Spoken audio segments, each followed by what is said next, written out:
You're listening to On Air with Douglas, where fans are connected to their favorite celebrities, the latest in pop culture, and general banter with your hosts. Now, here they are, Douglas and Jamel.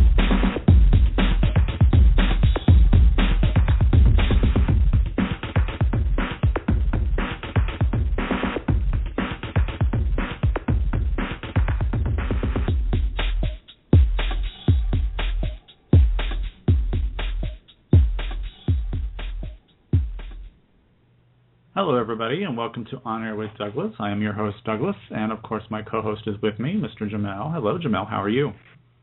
I'm okay. I feel like I'm in a Twilight Zone. I went from one thing to another, but it's okay. It's good.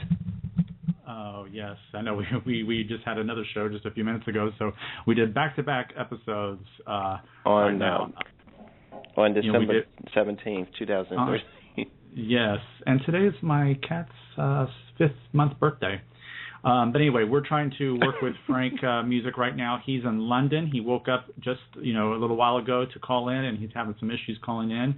So he's frustrated, and he's trying to figure it out. So just hang tight. So we're going to just hang here for a few minutes and talk for a few minutes. Anyway, so sorry, I was reading Twitter. I'm waiting to see. He's giving me his number. So, it's an international number. Oh, I don't know. I don't think I can call that. Let me type that number in just a second.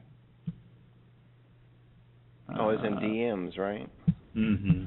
Let me type that, and I don't think I can do international. You working and talking on the regular show? I know.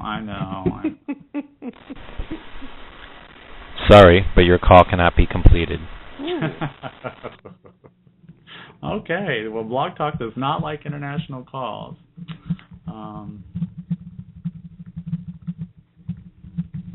Okay, well, while we are waiting, sorry about this. This normally never happens, but this is the first time we've had an overseas first. Yeah, just a little technical difficulty. We'll figure it out. Yeah, we're going to go ahead and play Chasing Shadows, which is off of his most recent album that came out this year. So enjoy the music, and we'll be back in 4 minutes. Okay.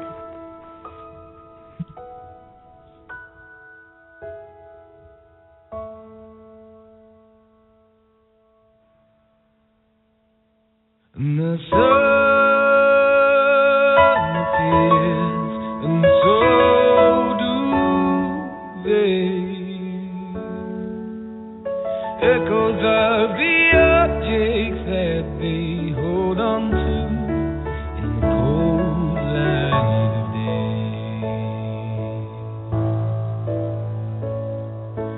You move slow, even at 67,000 miles an hour. Then you disappear as quickly as the moment you arrived. 'Cause when I needed you the most, I lost you to the night. And I keep chasing shadows. I have done for years. You wouldn't exist.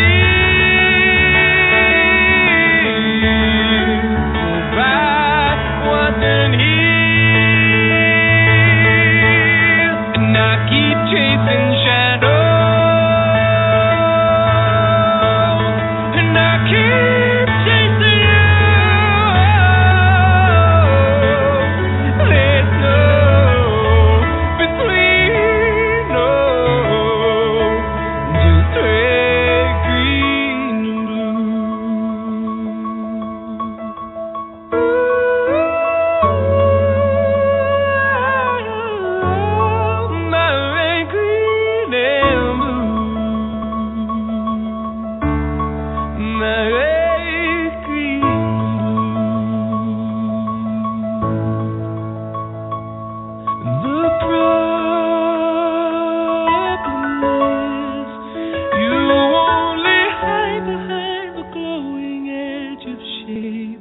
just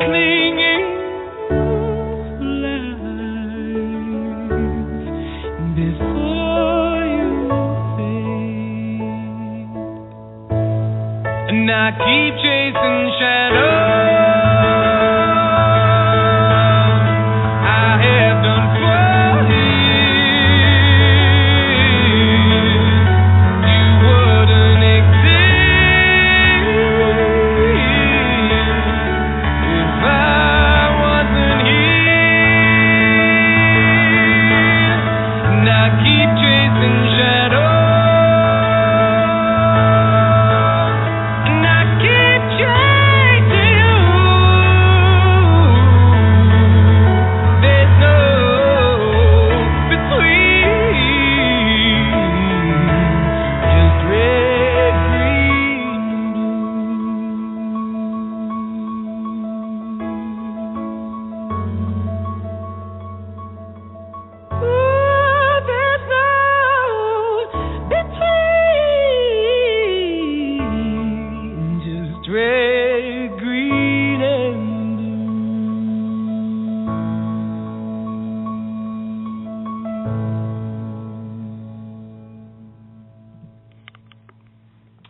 We're still having some overseas issues right now, so we're going to go ahead and play another song off that album called Hymn. So enjoy. We'll be right back.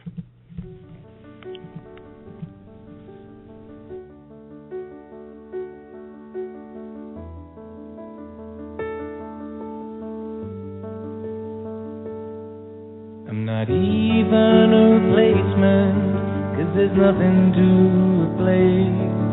I was just a mere distraction till you found a better place. In your soul that's full of bridges, in your heart not built for me. I was hanging from the scaffolds, ignoring treachery. I was just perspective, and I was just a fling. I was just a pillow where you wanted me to sing a song that reminded you of him. A song that reminded you of him. At first I was exciting. At first I felt brand new. A breath of air so fresh and clean, you didn't know what to do. But inside you were hurting, inside you were confused. You want to love another, to show another what they'd lose. I would just transition and edit, if you will, until the man you left before me gets your loved ones more to steal. 'Cause in the end he'll chase you, so terrified you left. And then you'll take him back with his tail between your legs. I was just perspective, and I was just a fling. I was just a pillow where you wanted me to sing a song that reminded you of him. A song that reminded you of him. And just let him go to let me in, for I can never replace him. No, no, no. Just let him go to let me in, for I can never replace him.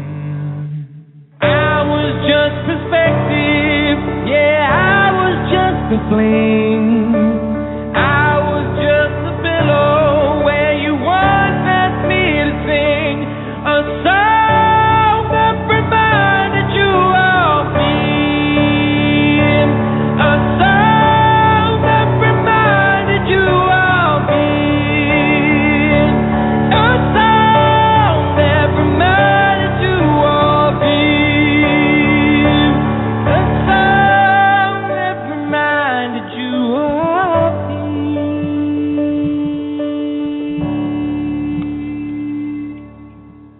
that is such a beautiful song. Anyway, we do have him live now on the air. Welcome, Mr. FrankMusik. How are you? Hello, can you hear me? Yes, I can hear you. Yay! How's it going? Yeah, we're doing good. Luckily, I had the music already, uploaded, so that kind of got that out of the way. So thank you for waking up over in London this late at night. No, it's fine. Normally I'm up at this time, but I tried to get on to a more regular sleeping schedule because I will work for hours and hours, and it'll be 5 a.m. and I'm like, I should probably go to bed now. So yeah, wow. Trying to get out of that. Well, thank you so much for being a guest on our show. We've been on the air for 2 years now, and we try to bring on all of our favorites. People from all over different genres, and you have been I've been a fan of yours ever since you first came out, and after you released that single this week, I was like, okay, I got to go and I got to get this guy on here. So, but we did play Chasing Shadows, and then we just played him, and what beautiful songs. I mean, it's such a great mellow songs for this evening because it's, it's late there, but it's also late here, so it's nice music to kind of unwind with. So first off, how are things with you? How's life? What's going on? I'm in a point of transition, I think. It's been an interesting year for me. It's been tough being independent, and it's tough on the bank balance, but it's also tough spiritually, trying to be your own boss, and wanting to wake up every day and trying to convince yourself that you shouldn't just do what the rest of the world want you to do, which is just go and get a regular job and stop trying to live out your sort of boyish late teen dream of becoming, whatever it is I'm trying to become, which I'm still trying to figure out, So for the first few years of my career, I thought I was told I was a pop singer, and I was, ignoring everything else that I was doing, like my production and stuff. So I'm trying to focus on that, and make a sound that I'm proud of and songs that I'm proud of. So that's where I'm at. Okay. Well, you definitely have been very busy since you started your career out. When you were younger, when did you realize, hey, I've got some talent here? When did you realize that? I'm going to sound like a real douche for a second, but I don't believe that in talent, which is weird, I know, but I do believe that certain people are good at certain things, but I would say that basically your heart's got to be in it if you want to be really good at it. So for me, I've worked damn hard. I mean, it's been 10 years now that I've been doing this for, and I think if you've been doing something for 10 years but you still have nothing to show for it, then at that point you should probably say that you should move on. But I've had a lot of fun doing this, and I've had a lot of great success to look back on, and hopefully more to look forward with. But yeah, it's just something I've always wanted to do. It started off as a hobby, and then it just turned into my life. Yeah, I read somewhere, either on your site or on Wikipedia, that you started out as a beatboxer. Yeah, I mean that was something that I used to do a lot of. Yeah. Oh, okay. And so that transitioned into singing. So I guess I kind of, when did you open your mouth and realize, hey, I got a voice? I kind of guess that's when what happened was I went to boarding school for quite some time, from 11 to 18, and my mum used to literally beat me into playing the piano. I mean, she was like, "You're learning the damn piano, whether you want to or not. You will know how to play the piano." And so I was always learning the piano. And then when I went to boarding school, I had the chance to escape my mother's stringent, work ethic. And I kind of hated playing the piano, of course. And then the reason why I hated playing the piano was because I hated learning other people's music. I wanted to just be like, what's the point in this? It's kind of how I feel about DJing. No offense to any DJs out there, but if you're just playing other people's music, I don't really care how good you are at doing that, because it's not anything new. And so I was starting to basically make my own music, but I wanted the songs to have words, and so I started singing. And that was it, really. When I was about 15, I started just playing the piano and singing, and I gave up my piano lessons, and I never looked back. Wow. Well, I'm glad that you decided to open your mouth, because you've got one of the most beautiful voices. You've done some dance stuff, but your last album, I mean, it was completely just beautiful, breathtaking, and so I mean that. And then in your brand new single, and you must pronounce it for me because I don't want to mispronounce it. How do you say the first word in that new single? Ephemeral. Ephemeral. And what does that mean? I didn't even Google it, but what does that mean? No, that was that is quite interesting that you should say that, because I will tell you what it means, but I'm going to, of course, do a lot of talking to get to that point. Basically, I wasn't originally going to be called Ephemeral Summer. It was going to be called Invisible Summer. Now, I do actually say Invisible Summer in the second verse, but the reason why I didn't call it Invisible Summer was because I was afraid of using the word ephemeral because people didn't know what it meant. And I thought, well, just because people don't know what a word means doesn't mean I shouldn't do it. It actually increases the value of the song, I think, rather than what, say, a label would say, which is, no. You need to use words that every single person on this planet can understand. And I feel that takes away a lot of the beauty. Ephemeral actually refers to something that is short-lived and is fleeting, and it's here and then gone. It's passing. It's short-lived. Yeah, momentary, brief, short. Okay, I like that. That kind of puts in perspective a lot of the things that my co-host Jamel and I talk about on our show. Yeah, sorry. Did I not introduce you? I'm sorry. We had such a weird beginning because we couldn't get through. He was trying to call in and it was busy, and I was like, I don't understand why it's busy because everybody else got through. But anyway, you're here now. This is my co-host Jamel. He's been with me for quite a while. Hey, hello. I was waiting, but I didn't. Y'all came right in and started talking. I said, well, I can't interrupt anything, but no, I can't. But Doug, he had told me, I having Frank on tonight, and I'm so excited because he loves independent artists so much, and he introduces me a lot to different kind of music. And so when y'all was working the technical difficulties out, I would listen to the song, and they were very soothing. I thought there was going to be this rock thing or whatever, but it was quite. Well, I did. I thought it was going to be this rock thing, but it was quite soothing. And you know what? Just because somebody comes from England or from wherever where you come from, I said where you come from, but you think Coldplay or something. No, it's really you. It sounds so different. It sounds like some you. I can't put my finger on it. It just is you. It's a very sweet sound, and very pretty and I mean that's not the best words to say to a man, but it sounds pretty. It sounds nice. Thank you. I've always struggled, I think, because I always refuse to kind of generally do what's in trend, especially as an electronic producer. I mean, I grew up on the club circuit, and I can see, pun intended, how ephemeral electronic music's genres can be. It's because the computer can do everything. People are inventing new genres all the time. You've got dubstep, you've got fidget house, you've got deep house, you've got all these things. And I just see them come and go, almost like fashions. So in my music, as soon as I hear something that I'm doing that sounds like it's already been done, then I immediately, instinctively just have to remove it. So a lot of people don't like or don't get my music because it doesn't really fit any particular bracket. I'm writing pop songs over production that doesn't sound pop.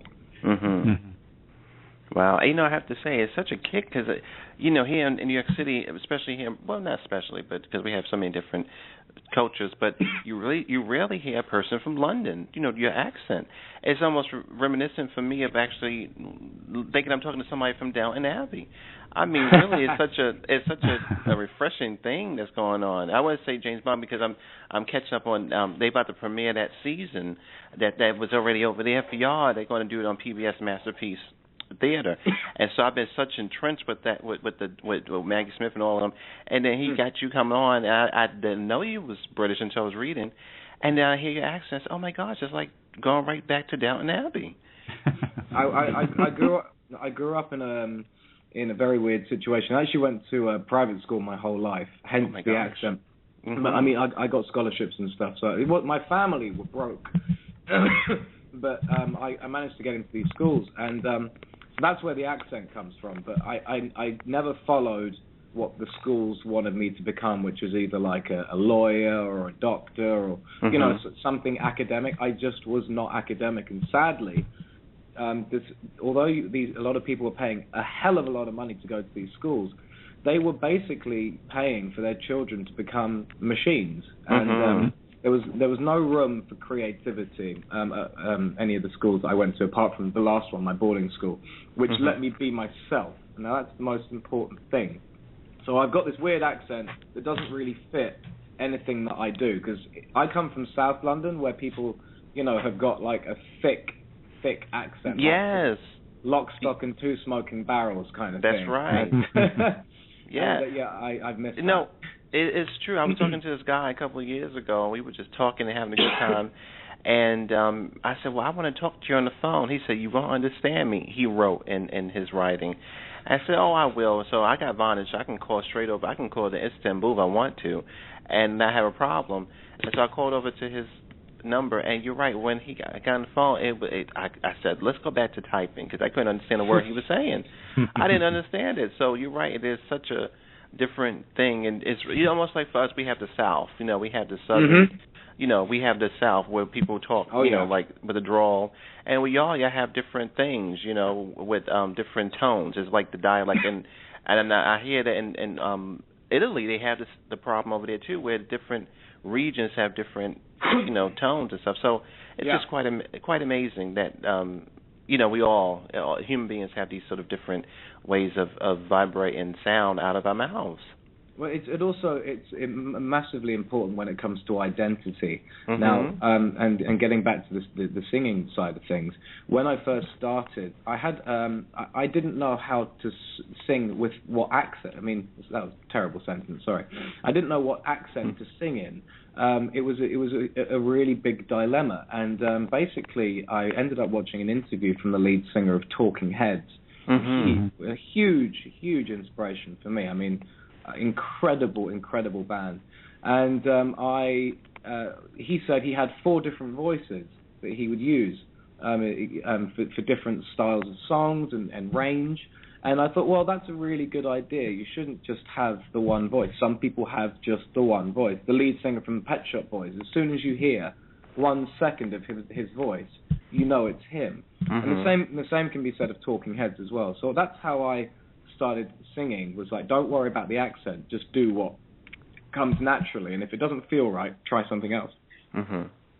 You know, I think that what you said also about your creativity when you was going to school, I know that was it's a new feeling, because of the economies of the world. We also rethinking about what does it mean to be successful, and where's the next thing going to be, and people seem to be having sort of a consensus that it's going to be to the creative people, when things can be one of a kind. If you can do something that's specific to you, that can't be mass marketed or mass produced, whatever, that's sort of where we're going, where people like the Etsy's and the eBays and just music people and arts and all that. And that's sort of where we're heading. So it's just so interesting that you said that people can go to college and still not feel fulfilled, or go to boarding school, wherever it is. We have colleges here, and come out and not feel fulfilled with what they learned. I think there is a deeper and broader aspect to that point you just made, which is the fact that the West as a whole is reached a sort of level of maturity where we don't have industry anymore, really, especially in England or Britain. We don't have industries that people are complaining that there's no good jobs anymore. But the thing is, it depends what you define as a good job. The amount of people who complain that they have to go to work, because if you just turn around to them and said, okay, you never have to go to work again, then they'd complain that they wouldn't know what to do. That's the gap that needs to be filled. It's like, okay, the West doesn't, the East has all of our industry jobs now. And so we have more room to do something that's not industry-based in terms of manufacturing and stuff like that. That's where the creative aspect comes in. Everyone talks about GDP and, a country's profitability. But the thing is, it's all based on human beings. Now, if a human being doesn't feel that they have been invested in, I'm not just talking about them getting paid. I'm talking about them learning things, finding a talent or, an ability, and harnessing that. if you don't have to go and work a regular job, because we don't have them, then actually the West may not be an industrial powerhouse anymore, but it could be the side of the planet which shows, extraordinary ability in sort of what would be a private school would have called extracurricular activities, as it were. Mm-hmm. Yes, it's quite amazing because I just find it.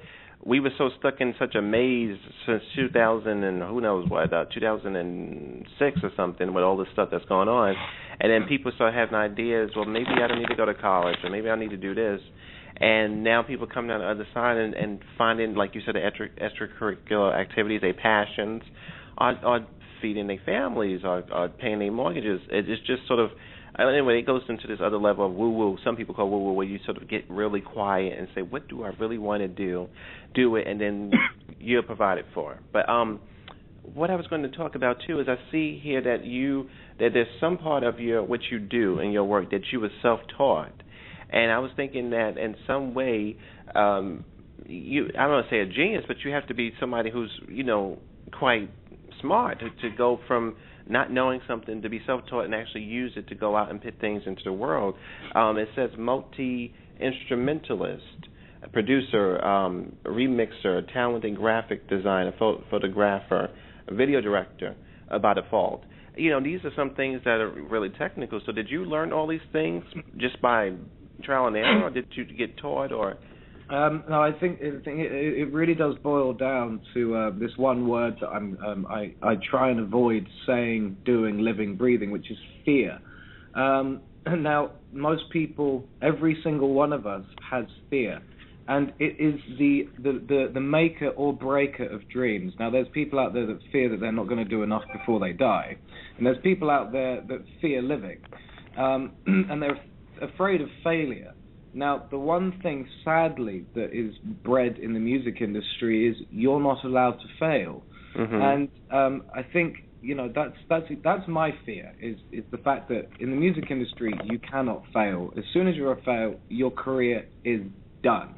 Mm-hmm. But in any other business, you're allowed to fail. You can come back. You can, set up a million businesses that don't succeed and still carry on. No one will judge you whatsoever. But there is this weird thing in the music industry where, it's the artist that fails. It's never the record label. You never hear the record label lost sales. Lady Gaga's art pop album, it was down to her. It wasn't down to, the 50 people that made that record. It was down to her. She takes the hit. And although it was done on their approval, which is the irony. So the thing is, I've basically had to just say no to fear in everything I do. If I'm at a photo shoot, I'll ask the photographer, what camera are you using? Why did you put the light there? What's that person doing? I ask questions. I want to know how people do their jobs. So when I am broke and when I haven't got the money to hire that person, I can have a half-assed attempt at trying to pull off what they did for nothing. So, okay, that's my kind of, it's just being a businessman, really, but and being resourceful. And it goes back to what I said before, which is investing in yourself. People are always looking out for investment. People are saying, well, if I had this money or if I had that.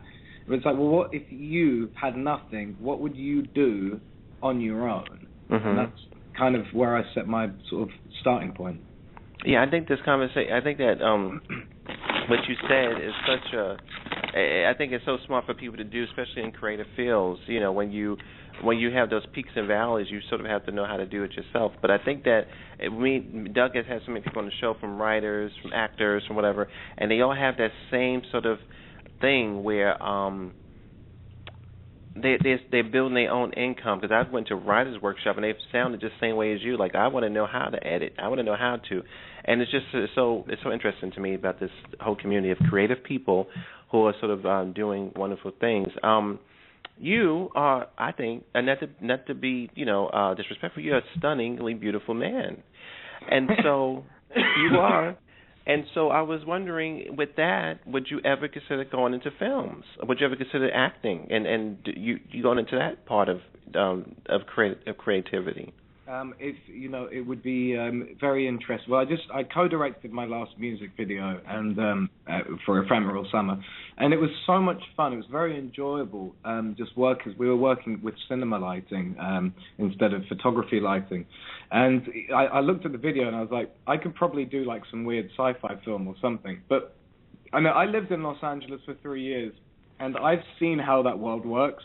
And if I thought the music industry scared the crap out of me, I mean, the film industry, I do not know how people do that for a living. I mean, props to them. I mean, they go to auditions every other day of the week, and they're getting turned down, and they just bounce back. I have a huge problem with rejection in every aspect of my life. So being a an actor, I mean, I'm terrible at learning words that aren't my own songs, and even then I struggle. So yeah, I don't know. I think for the ego, it would be a fantastic thing to do, but I think the one thing that I'd love to do in a film more than anything else is make the music for it. So you wouldn't be a musical composer or somebody who? I'd love to give it one shot. Yeah. So that's pretty good. Now to think about it, that's pretty cool because you see a film and sort of its rough stage, and then you have to. I remember I watched a documentary about composers, and they said, the director said, they're just as important as actor because they have to sit there, they have to interpret, they have to feel, and sometimes they'll go to the actor and see what were they feeling, and that way they can come up with these tunes that will actually match with the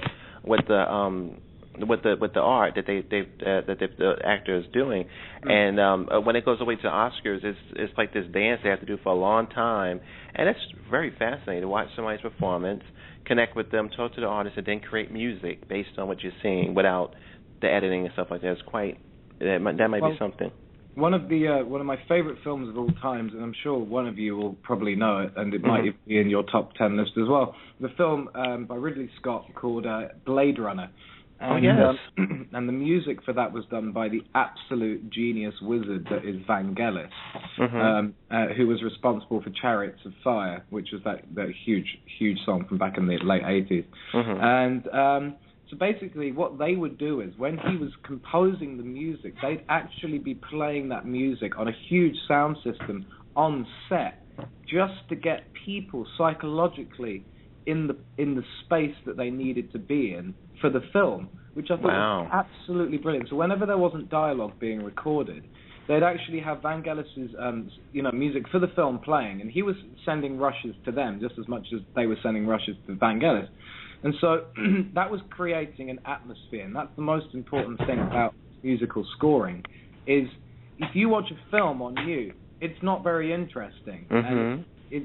And music is that beautiful thing between the silence of words, which is so vital for I think life, not just film. I think for life, And I was going to say, with your music and the things that you're doing, have you ever come to America? Would you ever consider coming back if you had to tour and to sort of maybe do grassroots where you get to do different things and set up engagements so people like Doug and the woman that called in, but her phone had dropped. She was crazy about you. So there's some people here in America who do like your music, and so would you ever consider coming here to perform? If you read a bit more of the wiki, it might. I don't know if it says it or not, but I actually just toured the whole of America this year, which is one of the most incredible experiences of my life for many reasons. I have a huge love for America. It is a country full of contradictions, but I love it for its good and its bad. And it's just a beautiful country to drive through. I mean, I did 14,500 miles of driving with just my drummer and a close friend of mine. And CAA organized the tour for us. I'm not even on their books, and they organized it for us because they were just fans, which is incredible. And I'm going to do a shout-out to Tommy Bruce because he's an absolute legend for sorting that out from CAA. So with him, we managed to coordinate a whole tour that was every corner of America, and it was just amazing. I mean, beautiful. It was fantastic. And was it also, and I think it too personal, was it also financially viable? David, thank you. Look at you. You're such a... I guess because you've been exposed to such beautiful, you do it. You got Graham and all that. Yeah, was it financially viable for you to come out and along with the wonderful experience of being in America that maybe you say, okay, it was profitable. I can do it again and again and again. We let's just say this: it was our first time doing it without being a part of a major support. Because I've done it before where I was supporting Erasure, and of course we had less financial sort of intricacies to worry about due to the fact that we had a cover from the headline band. So this was basically, there was no headline band paying. It was, some venues were sold out, some venues there was like 2 people there, and it was a huge learning experience. It was something that, if I went in immediately with profitability in a country that I've had literally not even barely scratched the surface with, that would have been a miracle. I think, we nearly came in even, but it's with the lessons that we've learned. I didn't know anything about car hire. I didn't know anything about, having to calculate what 14,500 miles looks like in gas money, all these kind of things. So, to cut costs, we were camping in forests, we were camping in car parks. It was fantastic. We were staying at people's houses that we'd never met before in our life. It was amazing how, my fan base, I wouldn't be, literally, when you're not signed, you realize how important your fan base is, because then you basically depend on them. They are your financial income. When you're with a label, it's not so much of a deal. It's a deal with the label, not a deal with the fans. But now, if I do something and they don't jump, then I don't jump either. Okay. And I was going to say, well, thank you for that. I was going to say maybe in the future, if you ever came back, you might do on the road, like, set of videos that you can, like the hotel or I think somebody's trying to say the shower, but no, not the shower. But no. But the hotel or the with the friends, drinking and playing cards, whatever it is. Just sort of like on the road stories of you that might be interesting if you came back to America. I've actually got a video that I'm just trying to get to my YouTube page. I actually put together a very short, but I'm going to say very beautiful, sort of like homage video, as it were, to the tour. It's like a 5-minute long, no dialogue. It's literally just snapshots of the tour in America, and it was beautifully shot. And I'm going to send it to you. You don't need to watch it now, but I'm going to just drop that over. Can I send it to you over Skype? Will that work? I have no idea. I'm going to try it, see if... Anyway, it's there. So I have made a little video, and I'll happily do more as well. Oh, good. I would love it. I would. I think I have to get it through Doug, because I'm on Twitter too, but we're not connected on Twitter. It's whatever. But I'll connect with you and just say hi, and then you'll know me. But yeah, it'd be great to. I love the 2 songs that we played already, and it's just so wonderful to talk to you. Well, it's an absolute pleasure. It was. We touched on some very broad subjects. It was good. Yeah, we did, and we did. Well, thank you, Jamel. You highlighted a lot of great stuff. Thank you. That's why we make a good team, because we both cover different subjects. So thank you so much for that, Jamel. And you can you're welcome. And you can pipe in any time with where I'm going to go with this real quick here.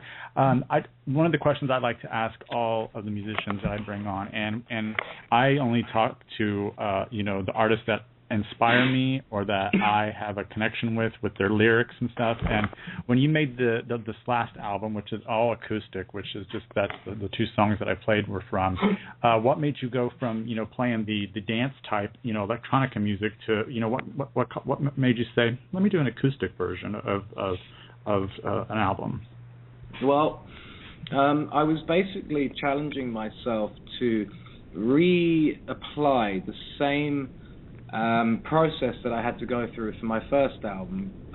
So the first album, the main album came out, a fully produced record with Stuart Price, and then a acoustic album came out, which was of the same album, at the same time as a sort of a bonus for my fans. So I basically wanted to emulate that exact experience, but without a label behind me. I wanted to challenge myself to be able to make an equally on par sounding album, and also, and then follow the same process that they went through in releasing that album. So, fully produced record and an acoustic record, and that's exactly what I did. Oh, I mean, when I heard it, I was just, it shows a totally different, angle of your vocals, because like do it in the AM, which was a fantastic album, and Completely Me, which is the one that I think you're talking about. Yeah. I mean, just you get to see such diversity, and that's what I love about people is when they do something like that, because without naming names, there's so many artists who do the same thing every album, and it gets boring after a while. It's like, do something new and fresh, and do something that's going to make your fans fall in love with you even more. And just for example, and I'm just using her as because this goes with her, Lady Gaga did a song called You and I, and she performed it here in the States on a Thanksgiving special last year, and she did a totally different version, acoustic, no music behind her except for the, just the piano, and it was so beautiful. And then, you turn around and she's doing all that, Bad Romance and Born This Way. So for her for me, I that's my favorite song from her, because it shows her total, it shows her vocal range. It shows her without all that synthesizer and electronica music behind her. So with you, it's in a similar way, where in some of your albums, it's your pop electronica, and then you did a beautiful album, and I listen to it almost every day because it's just brilliant. And so that leads me to what's next for you. I know you released the new single, which we're going to play at the end of the show. So is there a new EP coming out, or a new album, or what can we expect? Well, I hate to be that guy. I want to address that point you just made very quickly. It's and I said this in one of my last interviews. And this is what a lot of people don't realize. And this is really dangerous, what's happening in the world right now. People, due to the impact that shows like the X Factor and the American Idol shows are having on the general public psyche about what defines a musician, it's terrifying when you say that you're a musician and the first thing people say is, well, who have you worked with? Or, well, I've never heard of you, which of course I get a lot in my case, is the fact that the weight on what is successful in music is basically only down to celebrity now. It's not about what you are capable of doing on any level. Now, when I was doing many different things, as your co-host had said earlier, I can do a lot of things. That has only ever hindered me in the general public understanding who I am. Because if you can't put someone in a box, then it's very difficult, especially in music, for people and music journalists to digest you. Because if you do not sit in one place, and I'm going to say obediently, it's very, very difficult to engage people, because the general public is made to feel that you only need to be, I don't know, like good at being Mumford and Sons. I'm the band that plays on a banjo, or I'm Katy Perry, I'm the sugary, pop starlet, or I'm Avicii, I'm the dance DJ guy. But if you're like the guy who does it all, then you just get known as a jack of all trades and a master in none, because people don't actually like it. And that is the massive elephant in the room on that subject. But answering your current question, what is next for me? Getting past the fear, as always. I want to tour America again. I want to tour the world. That's my next challenge. Is I want to get over to Asia. I think my music would do really well in Japan and South Korea, potentially China. But that is a very high wall to jump over. I'm unmanaged. I'm unpublished. I'm unsigned. And the only person that I have pushing me forward is me. And in having a global attitude about anything, let alone such a volatile industry as the music industry, it has its challenges. So every day I wake up, I'm either producing for other people or writing for other people or working on my own material, and that's basically how I'm going to continue. And hopefully I'll pick up some fans along the way. Yeah. Hey. Well, go ahead. No. I did most of the thing, but I was going to say that one thing that was striking me, that you had talked about before, was that you said that you're going to continue to do this no matter what, the naysayers or people have said to you. And I was going to say, when you say, when you hear those talks, is it the family? Is it friends? Or who was the people that might want you to work a regular job that you alluded to earlier? I think that there's it's inside the family circle and it's exterior. Where I actually really notice it is with people I date and stuff like that. People love the idea of dating a musician. It's quite intoxicating. I mean, I'm a very difficult person to deal with at the best of times, but I'd be a difficult person to deal with whether I was a musician or I was an accountant. And so I feel that there is, as it goes back, there is this idea that people have of what you do, and then there is a reality of what you do. And sadly, the reality is nowhere near as glamorous or as exciting or as thrilling as romantic for the observer. Now, it is fun for the doer, but it's nowhere near as fun for the observer. So you okay, you said that you're difficult. It's just that is it your passion? That because I know that with Doug too, with his show, me and him have had conversations ad nauseum about communication. And with you, is that because I feel like sometimes with audience or people who are passionate, they may get so focused on their passion that maybe other people may feel whatever they feel, and it's not really your responsibility. But is that something that comes up for you? Is you get so directed with one thing that people wanting your attention or something? No, I feel, especially with when I meet people. I mean, I lived in Los Angeles for 3 years, and there is this amazing myth that the British guy does really well in America, You see it all the time. There's a stereotype of the sort of Hugh Grant kind of, stereotype who goes to America and everyone falls in love with his accent and everything. The reality is, most of the time, people are very threatened when I speak. Especially in England, people immediately assume that I'm posh, and therefore that has a whole dimension added to it. Before you've even explained anything about yourself, there is this whole culture in England which I think is very self-destructive and divisive, which is that your accent is who you are. Well, actually, I'm nothing like my accent at all.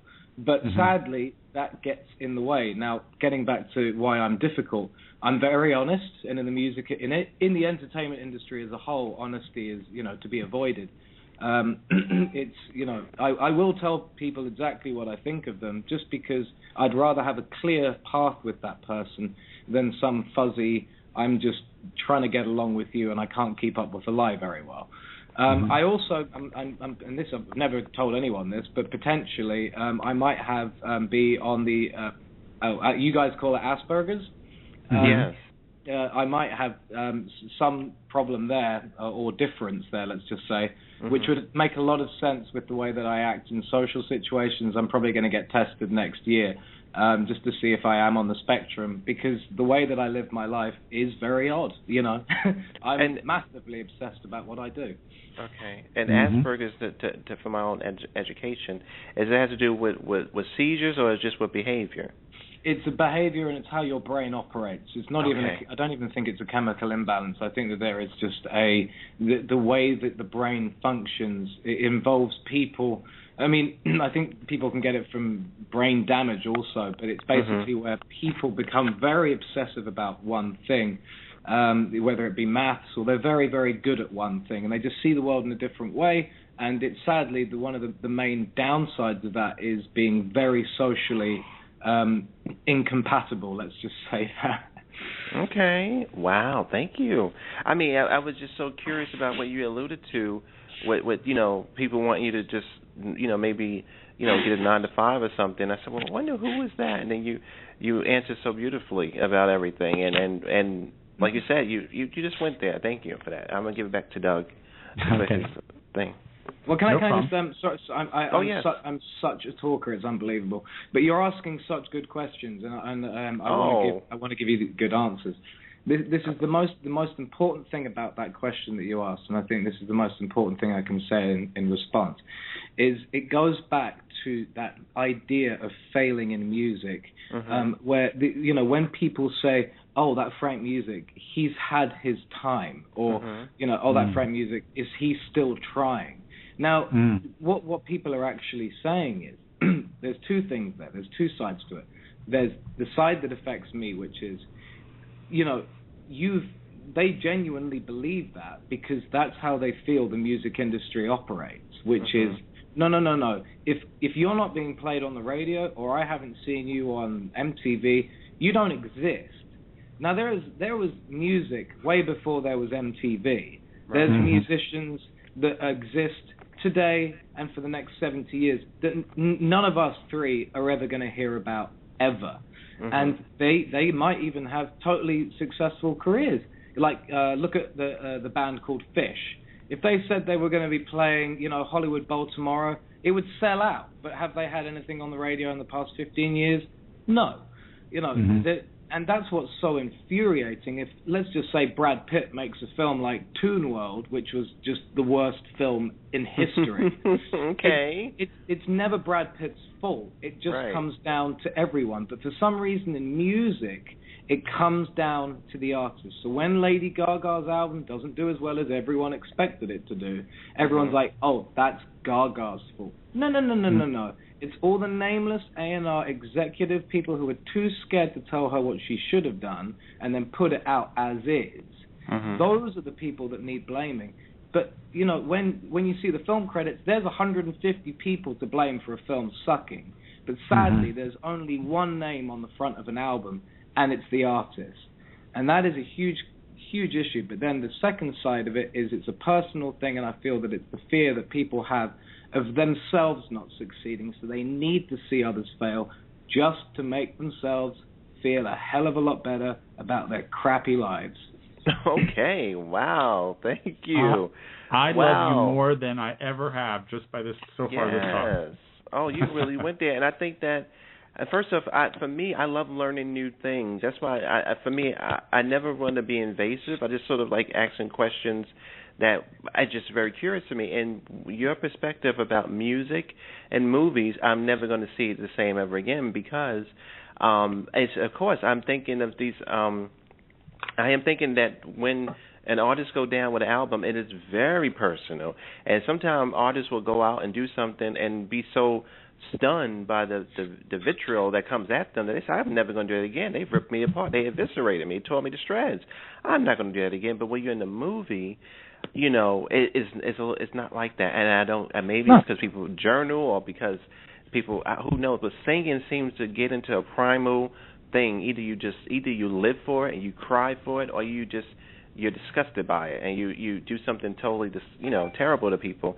And I never thought of it that way, but it's true. I do that too. With music, it just gets right into you. So if it's not your cup of tea or something, you will have a reaction than you would when you see something visually. It's true. When you hear things, through audio or through your ears or through those senses, it's a different experience when you see something. Yeah, there is no separation between where the levels of responsibility lie for an artist. Now, the problem is most people assume that the artist has the final say on the product that is being put out. Now, I say product, and I use that word very specifically. It is a product. It's just very bizarre. And I think this X Factor and American Idol stuff does not help when the pressure is put on one name. It's not put on the executive. It's not put on that annoying marketing guy that doesn't actually do anything. It's not put on the lady that runs around and gets the copies for the annoying guy that doesn't do anything, or the exec. It's just that name. Now, okay, the Lady Gaga album, it might not be everyone's cup of tea, but hell, at least she did something different, and at least, and she will live and die by that. She doesn't give a damn. And imagine how many naysayers she has. I mean, I'm complaining about my few, but my God, I can guarantee that even half of her fan base want to see her fail, just to see what happens if she does fail. Because the story of her coming back would be even more interesting if we just had another Fame record on our hands. So it's very interesting. Yeah, and just to go on your point about American Idol and those shows, I mean, I enjoy watching. I don't watch American Idol anymore because I think it's just a cartoon of itself now. But I do enjoy The Voice because I like the aspect of them looking at the voice versus what they look like. But these people, in the last 10 years since these shows have started, before that, people had to work their friggin' asses off to get their notarized to be heard. And now we have instant successes. From Kelly Clarkson from this first season of American Idol, Carrie Underwood. Yeah. Some of the biggest names now in the industry came from a show. Yeah, great talent show, but they didn't. I mean, they did not work half as hard as you and all these other people out there that are trying to have. That have had talent for years, and I don't know. I'm going to go on a tangent here. I'm sorry to interject, but this is very important, and I wish. So I'm never gonna. I don't want to tear these programs to shreds. There's no point. It's been done. It's been done a million times before. But I'm going to head on a couple of points that are overlooked or have not been expressed to my knowledge very often. The first point is this: the impact that it has. Not on the artist, I couldn't give a damn. If you're going to sign up to that, then good luck. If you haven't realized after how many seasons of these programs how it operates yet, then more fool you. But what it does to the public is it makes the public feel that they are all each an individual Simon Cowell. They now know what good music is. They now know what a good singer is. If you can't sing a Whitney Houston song note perfect, that apparently you are devoid of any talent. So everyone now assumes that they know how the hell this industry works because they watch a very homogenized, hollow version of events. Now, the fact that people go on there and have instant success, I'm happy for them because, hey, the opportunity is there to do it, then why not? It's like doing the lottery. If you win, great. If you don't, try again. Then the other point that I want to hit on, and now this is going to not make me very popular at all with anyone, but I don't care. They're not knocking at my door now, so why should I care if they knock in the future? The one problem I have with The Voice, and this is the biggest problem I have, is the fact that those artists who sit in those chairs, they did work hard. And they are supporting something that is not real. And they're duping potential future talent, and they're letting them walk down this road they're being blinded by fame, and they're not looking at the reality of the situation, and they are endorsing that fraud. And I lose all respect for anyone that sits in those chairs. I haven't got any problem with Simon Cowell because his talent is finding talent. He isn't an artist. So he can do that. He's a businessman. But those artists should know better. And so that's why I've got no respect for any of them. It's not selling out. It's destroying the future abilities of people based upon them getting paid. That's it. There's nothing artistic about going on that show as a judge. Wow, I agree. Wow. All right. Well, now let's go back just a little bit. When you were, I'm going to go back to when you were younger, to your early years. Who were some of your inspirations, musically? Who did you listen to? Who was on your whatever machine we had back whenever it was? I don't even know. So iPods. I would have been listening on 7-inch records and cassette tapes. So I had a medley of singles. Most people, my children, will never know what the relevance is between the two inanimate objects that are a tape and a ballpoint pen. I'll give you a minute to try and remember if you can. Of course, when a tape unwound, you'd put the biro in, or the pen into the socket of the cassette, and you tighten up the tape again. We're never going to have to do that again. It's quite sad, really. That was a bit of a side point. But my influences were hugely David Bowie, Duke Ellington was a huge jazz guy that I was into. This was basically when I was very young. So Depeche Mode, ABC, Soft Cell, a lot of the new romantic stuff, the Stranglers, Sting, the Police. that kind of area of 80s pop music. And then when I became an early teenager, the music that I was massively into was drum and bass and hip hop. So one of my favorite records of all time is actually Busta Rhymes' Extinction Level Event. I think that's one of the best hip hop records ever. And then as I got a little bit older, I wanted to listen to hip hop that wasn't so, early 2000s over the top. And so I started listening to like backpacker hip hop, which would have been like anything on Stone's Throw Records. There was an incredible producer called Jay Dilla. And I think if Jay Dilla hadn't have existed, Kanye West would not have made the last album that he made, because it sounds like an album that Jay Dilla would have produced. So it's very, very broad, very, very broad indeed. Wow. And you've remixed some of my favorite people that are out there. For example, Simon Curtis. He's not well known. He's not like out there on radio. But I've got all his music, and you were part of his Flesh album, and then you also did another favorite of mine. He's from your neck of the woods, Mika, who is another fantastic performer and artist. And I saw that you did Lady Gaga as well from her first album. Now, when you remix these people, are you with them, or do you just send the track and then you do your magic on them? The latter of those two guesses. So it's I don't want to know anything about the person. I don't the one important thing with me in remixing, and this goes for anything I do in production, an old friend of mine told me this quote, and I'm just kind of modifying it slightly. Don't go to Gibson and ask for a Fender. It's like, if you want a FrankMusik remix, then let FrankMusik do his remix. Don't ask for, FrankMusik to do a remix in the style of Avicii. That's you're never going to get that. So I just take the vocal. I generally don't use any other part of the production because I don't care to. It's all about the vocal in pop music. So I'll just work with that and have no idea most of the time even how the original track sounded, and I prefer it that way. Yeah. Oh, okay. I just wanted to just tell you those two artists. I love Simon Curtis. He has actually, for any fans that are listening that know him, he released his first and has not his second, but his first and third album for free. He gave them away free on his 8-Bit Heart.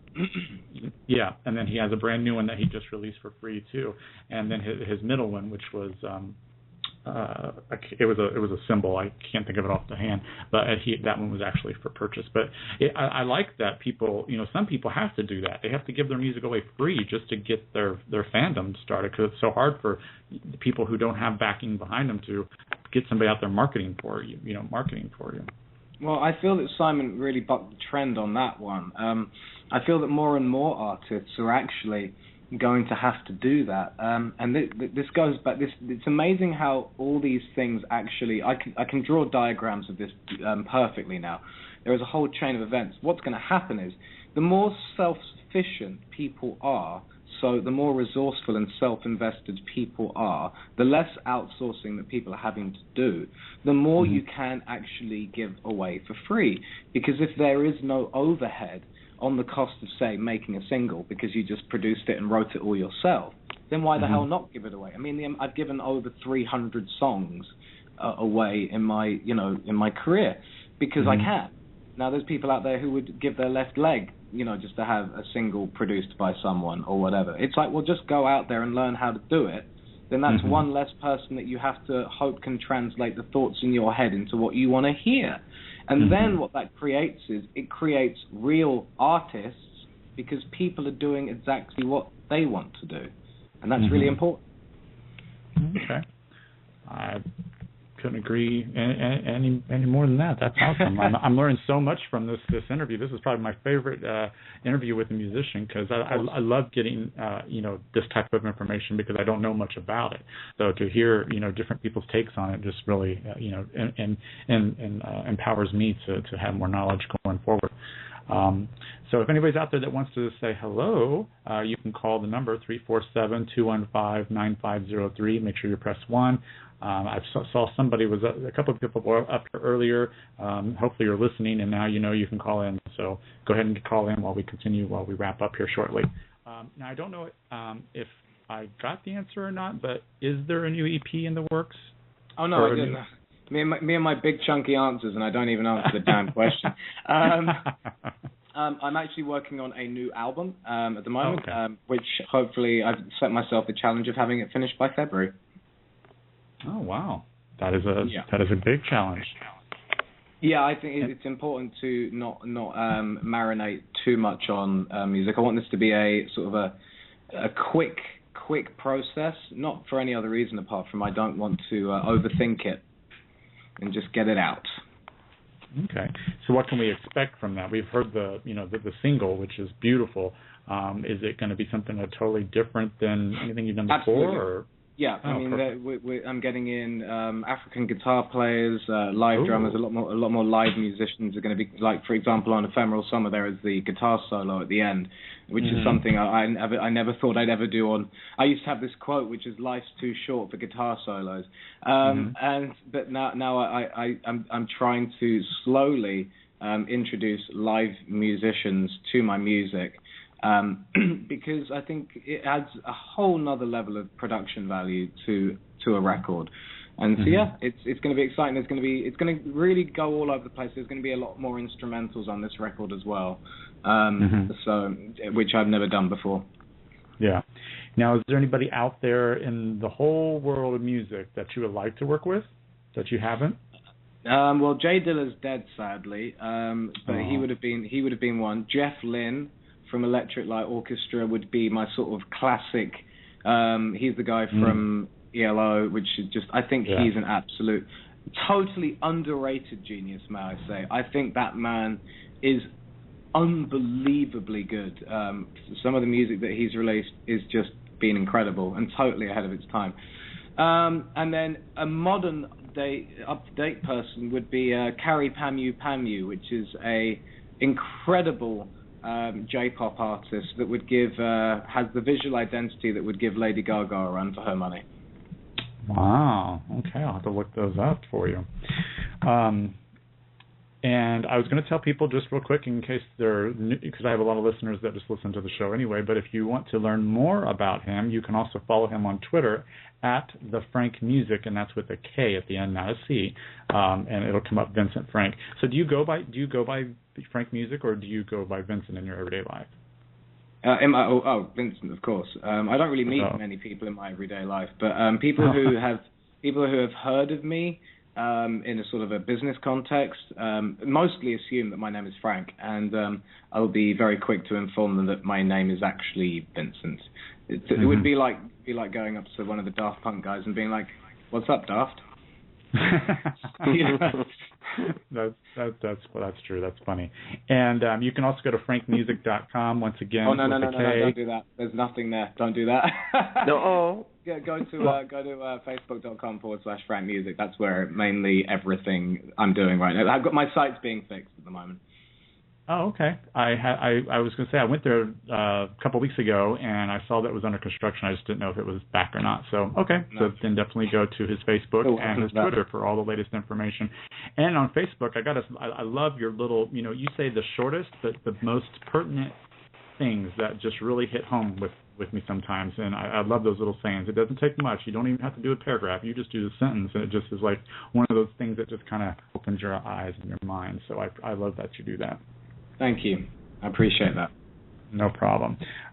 So we have a caller. So before we wrap up, and you may know of this caller because he's a huge fan of yours. His name is Will, and he is on the line with you now. So Will, you're on with FrankMusik. Hello. Hello. How's it going? Good. How are you? I'm fantastic. Thank you. So would you mind telling me about your inspiration for your upcoming album? Yeah, sure. I don't really know what it is. It's a real tough one. This is going to be the hardest record I've ever made because I set myself the challenge this time of trying not to write a record that was about a bitter breakup. I don't want to put any negative energy out into the world. I want this album to be quite a positive experience for people, not just in production but in the song content as well. So that's what the album's going to be about. It's probably everyday life, everyday challenges that we all go through, and trying to identify them and consolidate it down into sizable piece of music that people can listen to. Okay. Interesting. That's do a you think good your fan thing. base is reacting positively to that? Sorry? Do you think your fan base is reacting positively to this new direction you're taking? I mean, look, I mean, you're never going to please everyone. Yeah. I mean, just as much as I will never go into where anyone works and say, you know what, I don't really like how you're doing that. It's the same thing with me. It's like, well, you know what, it's the way it's going to be. If you don't like it, then wait for the next record. It's it's something that I have to experience. I look like any artist. We look at the world and we interpret it in our own crazy little way. And hopefully, the sound. I've moved away from my original sound, which is a lot more hyperactive and all over the place, and I've moved into this much more sort of rich palette of sound that's a little bit more cinematic. And you're going to have two camps. You're going to have the people that say, oh, that's great, fantastic, he's evolving as an artist, and then you're going to have the other camp that says, well, you're not doing what I liked you for. But actually there's a third camp that would say, well, if I release a record of all the same stuff I did 4 years ago, then they turn around and say, well, he hasn't changed much, has he? So, there's all these kind of opinions that you're having to float around and just stick your finger up and say, you know what, I'm going to do what the hell I want to do. I hope that answers your question thoroughly. Yeah, that's great. Good. Okay. Anything else, Bill? I know in recent albums you've collabed with other people like Colette Carr and Tally Kills. Do you have any plans to collaborate with more people on your upcoming album? I'd love to. It's a very unplanned situation. So, we're on the Do It in the AM record that you're referring to. That was a much more sort of strategic, coordinated experience that was orchestrated by the record label.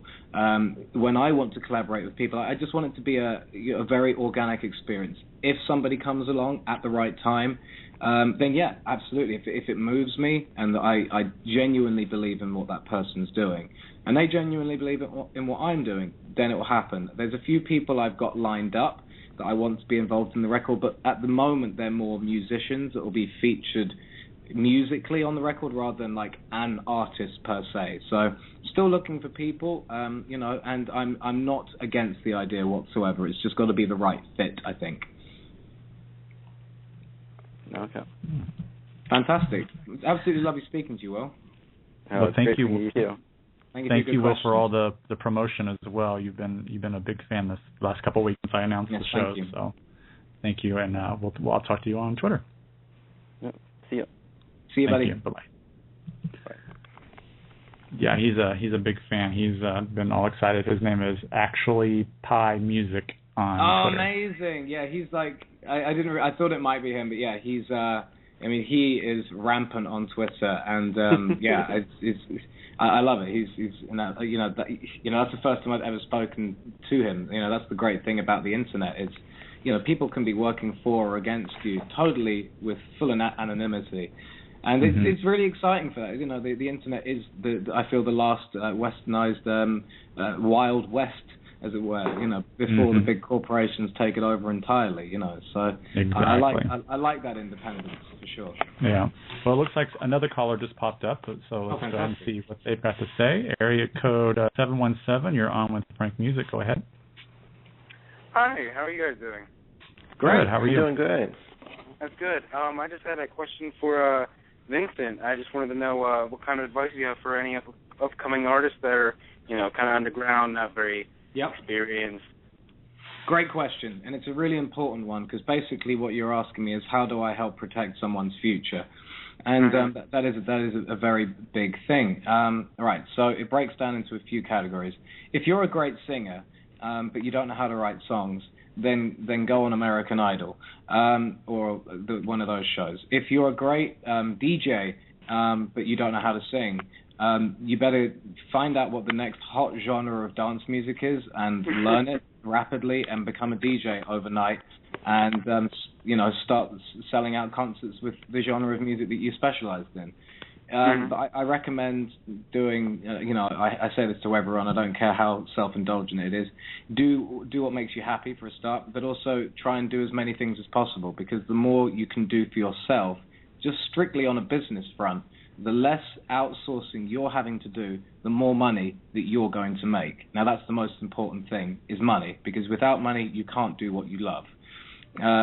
So learn all aspects of the craft that you're involved in. Understand how other people operate in the industry. Keep on asking questions like you did. Good question. Keep on asking good questions, and hopefully you'll only get constructive answers. And don't stop. Unless you're genuinely not very good at it, don't stop, because you'll only get better. And don't let fear get in your way. Ignore anyone who doesn't want you to do what you want to do. Do you, my friend. Do you to death. Wonderful. Thank you. You're very welcome. Just keep up the music, Frank. I loved it. I went to go see you in concert, Jam and Java, and it was a wonderful experience. So no way. Keep up your work, cool. too. Yeah, I really liked that. It was like a really strange part of DC that, like, I don't think anyone in DC had ever been to. But it was Vienna, was it? Vienna or something? Yes. Really great venue. They really looked after us. Really enjoyed the show, actually. So thank you for being there and supporting. Really appreciate it. Well, next time you tour in the U.S., if you're anywhere close by, I'll try and make it out. That's awesome. Thank you so much. Thank you for calling. All right. Yep, have a good night, guys. And you. Good night. Bye-bye. Yeah, I was going to say, I just recently moved back to California. I was in Indiana for a while, but I'm living just north of Los Angeles. So when you do come back, just like the last caller said, I am not going to miss you live, because I can't wait to see you perform live. You know, thank you. I mean, I've watched YouTube stuff, but being able to see live music is such an unreal experience, especially when it's someone that you admire so much. So I'm looking forward to that as well. Now, I mean, if you're going to tour the world and go to Asia, I'm not going to be able to fly over there. But if you come to LA, I definitely can make it over there. And Jamel's in New York, so if you make it to New York, maybe he can come catch you. I want to move to Brooklyn, so you might see a lot more of me. So that's where he lives. That's where I live. Yes. Yeah, I want to be. I would like to situate myself in the very stroller-friendly neighborhood of Park Slope, potentially. So, but we'll see. You know, we all have dreams. Oh, good. That'd be wonderful. That would be wonderful. Well, we're going to wrap up now, but you know, when I was, this is kind of going a little R-rated here a little bit, but I was trying to, you know, when I get people on the show, I put their photos and stuff on the website to promote and stuff. And when I was Googling, you know, when I was Googling, you know, some photos, I ended up using your cover just to promote your cover. But when I was Googling, I saw some quite beautiful pictures that you did back in 2009. Very revealing, I should say. How did that come all about? What was that like to do that? It was a article targeted at male eating disorders, which was a subject that is very, very much ignored in society and in popular publications.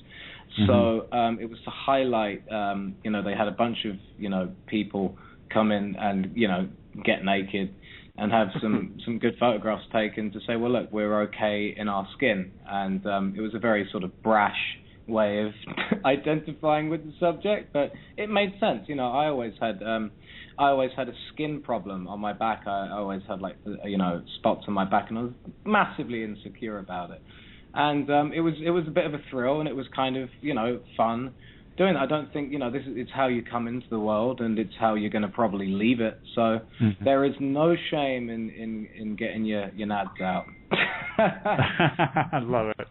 That is great. But see, and that's something about the internet. I mean, we were talking about the internet earlier, but I mean, if it's out there, it's going to be out there. You can find anything out there, and I wasn't even looking for it because I wasn't aware, because that magazine is not sold over here. It just happened, you know, to type in your name, and there it is. So, but it was there was this law apparently that says for everything on the internet there is a pornographic version of it. Well, then I'll be looking for all those then. Oh boy! I'm just kidding. Vincent, this has been fantastic. Thank you so much for staying up late, you know, over there in London to be with us today. And we would love to, you know, once the album is out, I would love to have you come back and help promote it, because we do have a lot of listeners. And each Saturday we do. a 1-hour radio show where we just play music, and I would love to, with your permission, to add your new single into that, so to help get some of that in rotation. So I can get, Okay, thank you so much. So, Jamel, do you have anything before we close? I can't wait till you come to Brooklyn. Fantastic, guys! It's been an absolute pleasure, and I just want to thank you and your audience for, either calling in or just listening. And hopefully, I haven't bored the hell out of everyone. No. No. Well, we will talk again on social media, and we look forward to having you coming back in the first of the year. It's been an absolute pleasure. Thank you very much, guys. I'll speak to you soon. All right. Thank you. All right. Bye-bye. Good night. Good night. Oh, wow. Well, now that interview, let me tell you, I was not expecting to learn so much, and I love when I have people on that I know their craft, but I don't know like the behind the scenes stuff, and I love learning that type of stuff. And as he said, he loved your questions, and that's why you're my co-host, because you ask different type of questions than I do with every guest. So what did you think about it? And again, I love learning. Like you just said, I love learning new things. I don't think I ever look at the music and movie industry. I don't ever think about the industries, but I don't think I will ever think of them again the same, because what he had said so eloquently, that when a person makes a CD, and even though it could be hundreds of people behind them in the CD, the person on the cover always gets ripped to shreds. Mm-hmm. And that when a person make a movie and it tanks, he mentioned a star I'm not going to mention. He just went there. he tells it like it is. When a movie make a terrible movie, then that the movie, the star don't go down. It's just the movie. And so I as an artist who's out there doing his music, he's very aware of the subtle nuances of what people are really doing and feeling when it comes to different art. And I never think of it that again, because when an album does bomb. Even recently, I'm not trying to throw any shade or anything, but recently they've been, there was some conversation about Britney's new album, and it was unfortunate. So it connected a couple of dots, that conversation about artistry, about musicians, and that it's hard. When you put something out like a diary, and people kick it back to you and don't show no mercy, it could be pretty trying. Yeah, the state of music today is. I'm a huge musician. I'm a musician fan, and I've got over 100,000 songs that I've had collected over the years, and I love so many artists. But for people like Britney and Gaga, what Beyonce did this week was something that nobody's ever done before, and she's sold 1 million copies so far, and of course she's going to debut at #1, and no one has sold that many copies of an album in a very long time. I think Eminem or Taylor Swift may have been the last one. And Britney released an album, a very intimate, personal album about what she's been through in the last couple of years, and it's not doing well. Lady Gaga, she's had 3 albums before. She releases art pop, and everybody's calling it art flop because it's not doing very well. And the album, for me, I'm not a Gaga fan, so I'm just my opinion, and it's only my opinion. I think the little monsters are starting to grow up and be, big monsters and grow and just go on with their lives. I think they just kind of did not like this. My cat's meowing at me. Did you hear that? He's telling you, wrap it up. I know, because I've been on the air for 2 shows now. We've been talking for like 4 hours. Yes. But anyway, I just feel bad. I feel bad for Britney because she really put her heart and soul in this, and it didn't. It has not done very well. But then again, music piracy and fans just are. I don't know. I don't know what's going on. I think some people just. And not I need to hush up because I still need to play his song, and it's 5 minutes long, and so I have a minute left to talk before we go. But Britney's got her 2-year Vegas stint coming up, and I don't see how she's going to be able to sell out of that for 2 years. I guarantee you, and I hate to be negative, but I guarantee you that contract will be cut short because I don't see how she can sell out like Celine Dion did, and I can't remember all the other people that were there. Gosh, who else was there? And for years, Cher. Diva. Come on now. Yeah. Cher and Celine were sold out nightly. So I just can't. And Tina Turner was out there a couple of years ago. Yeah. She had some heavy hitters now was out there. Yeah. So Britney. Good luck to you, babe. Anyway, well, I want to thank again all the listeners to tonight's show. My cat's attacking my foot because he's probably either hungry or is tired of me being on the computer. But I want to end this show with the premiere of his brand new album called Ephemeral Summer, and it's a beautiful track. So I would like everybody to listen to this and go pick it up. It's on iTunes, so help support FrankMusik. And once again, you can follow him on Twitter at the FrankMusik with a K, and of course Facebook.com/FrankMusik as well.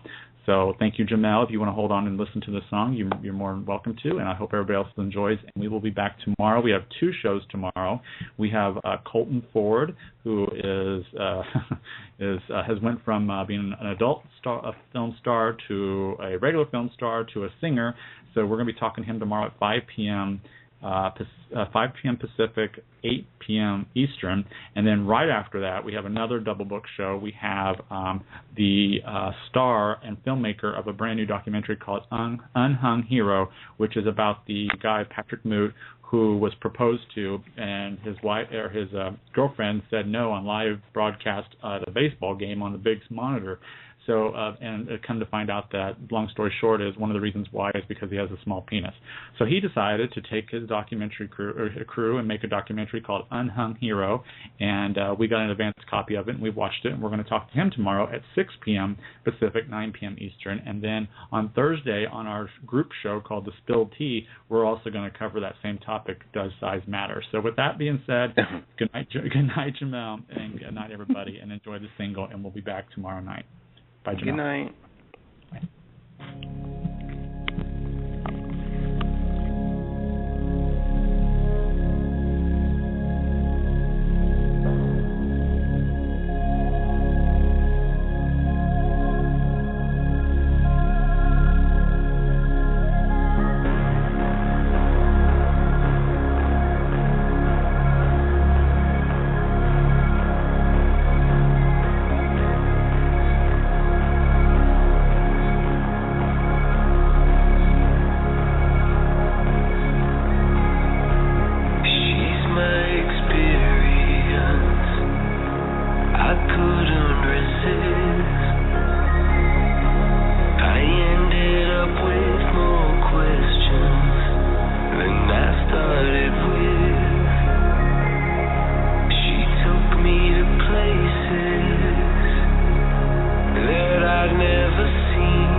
for listening to tonight's show. Be sure to see what's coming up next at www.onairwithdouglas.com. With over 240 shows in the archives, take a look around and listen to all the great guests you missed. Follow the show on Twitter at OnAirWithDoug and at JBrooklyn44. Until next time, have a great night.